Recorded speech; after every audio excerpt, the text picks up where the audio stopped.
ధనం మూలం ఇతం జగత్ కదా. ఇప్పుడు నీకేం కావాలి?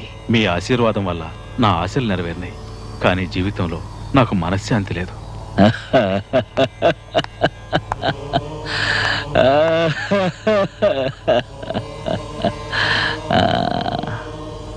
ధనమూలమిదం జగత్తని ఇందాకేగా అన్నావు. శాంతిని కొనుక్కో.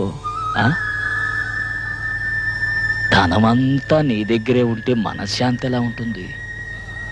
ఏదో నీకు కావలసినంత ఉంచుకొని మిగిలింది దానం చేస్తే మనశ్శాంతి దక్కుతుంది.